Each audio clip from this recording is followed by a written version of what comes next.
Hello and welcome to Cyber Focus, your source for international business information.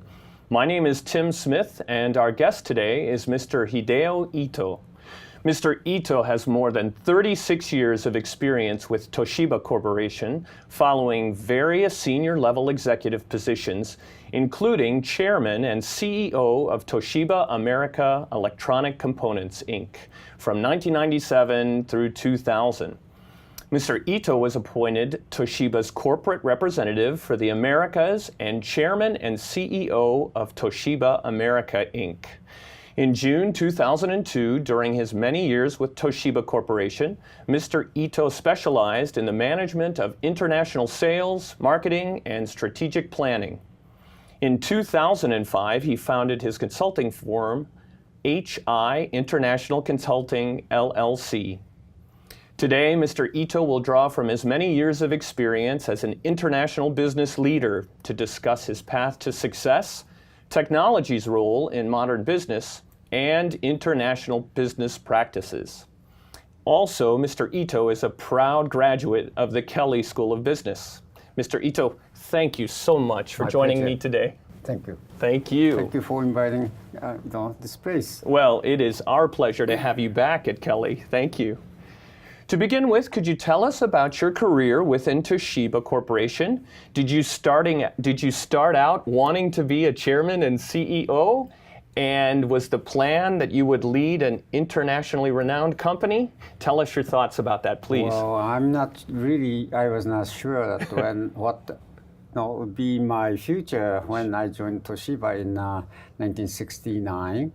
But my first assignment was in the international division that handles all the international business ventures and also the licensing or technology cooperation with the US and the European companies like General Electric or Siemens or whoever you can name, big firms. I read that you once said, any CEO today who doesn't understand that the management of technology and business must converge or will lose substantial ground in the competitive race. I was wondering if you could expand on that comment. What do you see as the relationship between technology and business? Yes, actually, I majored in my undergraduate education back in Japan. I was so-called liberal arts guy. Okay. So no specific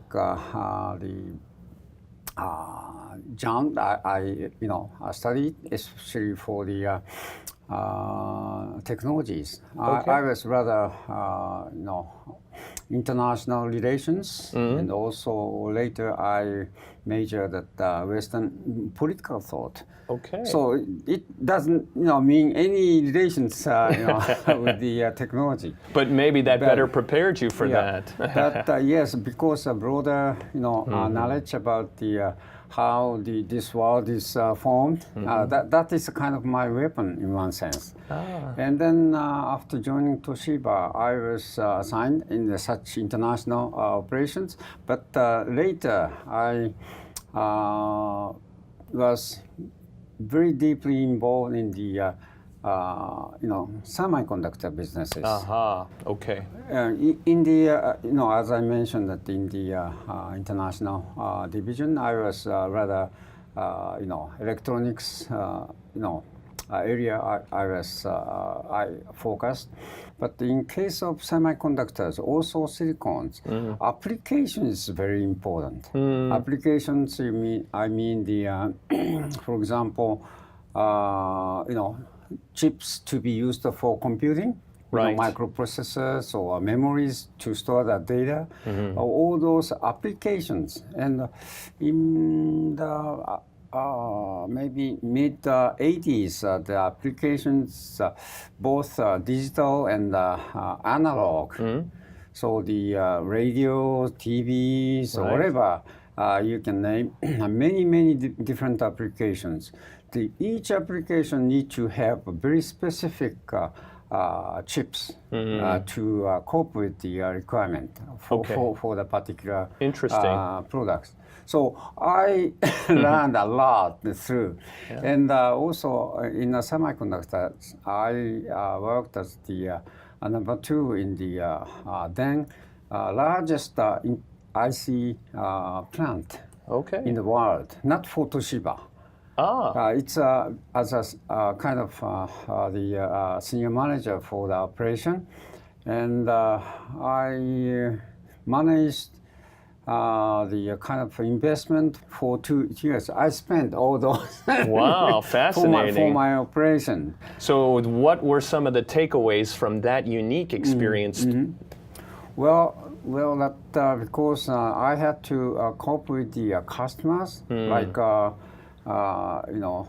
digital equipment, or IBM, or the Hewlett Packard, or the PC companies like Dell or something like that. And at a very interesting time in the life cycle of technology exploding throughout the world. Wow, to be at the ground level in the midst of all that change, was that a good thing or was it not such a good thing? Well, of course, it's good or bad, but for the manufacturers of chips, the such changes of applications, because at the life cycle of PCs getting really shorter. But for us, semiconductors, to cope with the such requirement from the system companies, or we need to improve our technology to match their requirement. Processing time need to be faster, or to retrieve the memory chip and the microprocessors. So we need to have a shorter time to retrieve and store the data. So to make it happen, to make it possible, the semiconductor need to improve the kind of technology to match with the next generation requirement. So the semiconductor is always you need to introduce your technology or improve technology or new technology in a maybe kind of cycle of 3 years or 4 years. So we have to build the new facility to produce all those. Not only the processing technology, but also the test technology to test those newer generation chips. So when I first engaged in the semiconductor business as a strategic planner, it was maybe 2 micron or 3 micron rules applied. Okay. But now how minute every technology is really coming from the 1980s to the 2015 or something. Sure. Well, thank you. That's fascinating. And I'd like to shift gears a little bit and go in a different direction. Yes. With your international and global business experience, and you think about business schools today, what advice would you share with current students who are studying business? What advice would you give them as they're about to start their own careers in a far more global economy? Well, any the area of business, or wherever the companies, the student will get job, the industry is really cannot live in just domestic United States or domestic Japan. So everything is really intertwined. So market itself, or even from the sourcing, outsourcing, is international. And in the core, in the case of semiconductors, you have to have huge, facility to manufacture.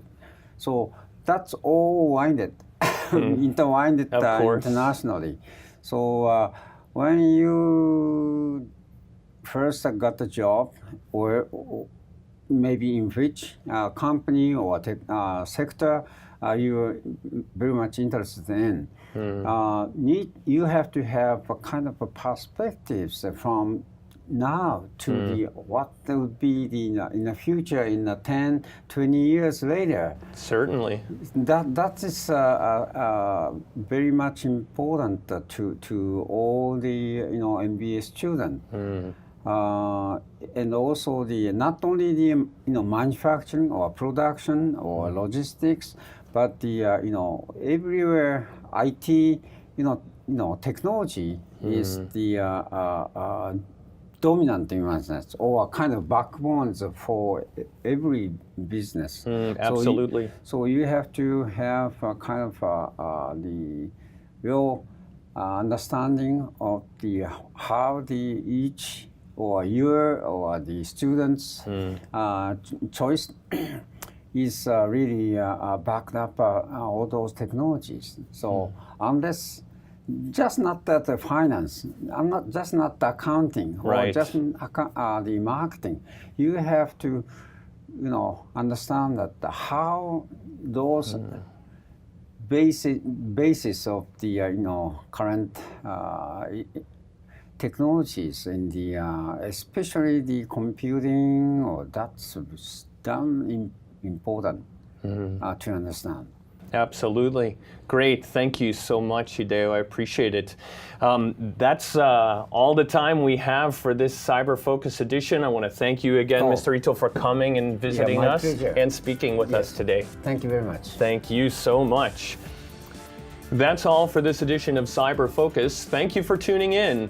If you have any comments or suggestions for future topics, please let us know at cyber, that's CIBER, @indiana.edu.